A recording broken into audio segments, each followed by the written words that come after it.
Magluto ako ngayon ng 4 na putahe, guys, para mayroon akong stock sa freezer, dahil ako na nga lang mag-isa.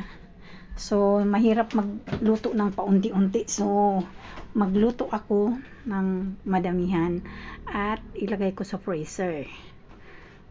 Papalit-palitin ko na lang, o minsan kung magsawa ka, pwede namang magluto ng iba na mga tuyo-tuyo dyan, mga noodles, sardinas.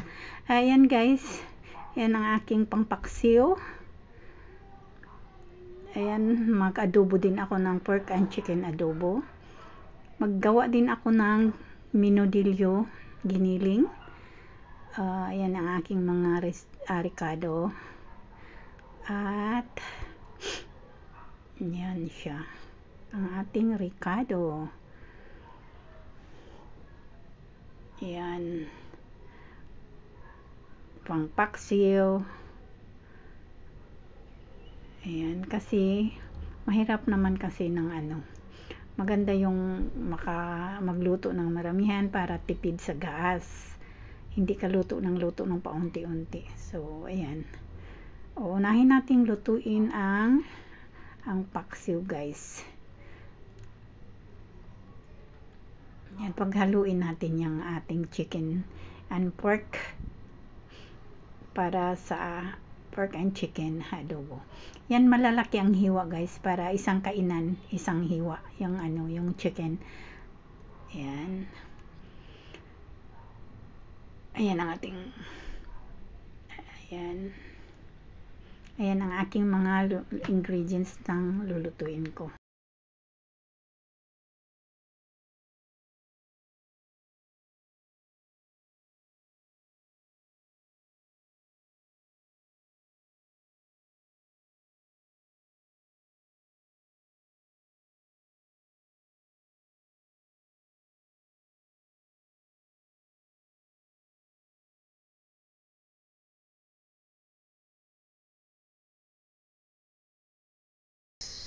So ayan na guys, naluto ng ating paksiw. So palamigin natin siya para mamaya pag malamig na siya, ilagay na natin siya ng mga lalagyan para mailagay sa freezer. Parang 1 servings na lalagyan ba, para hindi natin siya init-initin ng paulit-ulit. Mag-init lang tayo ng ating kayang kainin. So ayan. Ayan siya, guys. So ayan na siya, guys. Ginigisa natin siya. Ayan, titiplahin na natin. At ayan na ang ating pangalawang putahe, ang paksiw. Ngayon naman,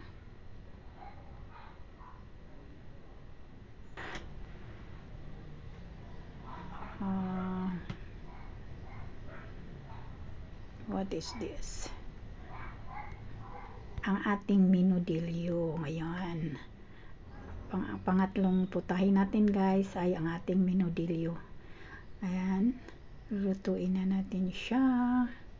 Gisa-gisa lang tayo ng ating mga bawang, sibuyas at kamatis. Again, kamatis. Yan daw yan, bawang, sibuyas, kamatis, the trilogy of Philippine cooking. Yan. Yan ang hindi mawala sa atin. Ayan, ilagay na natin ang ating kamatis at ating gisa-gisahin. Yan ang ating kamatis hanggang siya ay maluto. At pagkatapos dyan, sa ating paggisa-gisa ay ating ilagay naman ang ating giniling mamaya-maya. So ilagay natin ang ating giniling mamaya.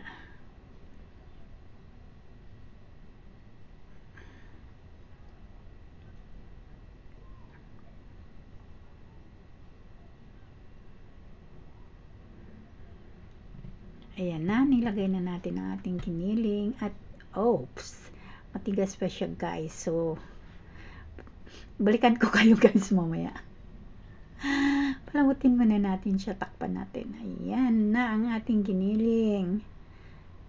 Mukha na siyang masarap at talagang masarap naman. Kaya ayan ang ating adobo naman. Shortcut ko na guys dahil mahaba na ang ating ano. Ayan na ang aking mga naluto at ito ang huli ang ating adobo. Mainit pa siya guys kaya hindi muna natin siya ilagay sa ating mga lalagyan. So, ayan ang ating adobo. Ayan siya. Papalamigin natin bago natin ilagay sa ating mga kanya-kanyang 1 serving na lalagyan. Yan ang ating mga nagawa. Pag gutom, ayan na, madali na, hindi na kailangan magluto, mag-init na lang. Ganon. Mag-init na lang, init-init na lang si nanay dahil ako ay mag-isa na lang. Minsan natatamad akong magluto, so kailangan meron ng niluto. Kasi dati obligado akong magluto kagad talaga kasi merong magsabing, "Nay, anong ulam?" Anong ulam? Gutom na ako, yun. So ngayon, nawala na siya, nandoon na siya sa kanyang ina. Ang ano ko naman ay hindi ako kadalasan wala akong ulam dahil ako lang naman gusto magprito ng tuyo ng kaya mas minabuti kong magprito na lang magluto ng para ilagay sa freezer. So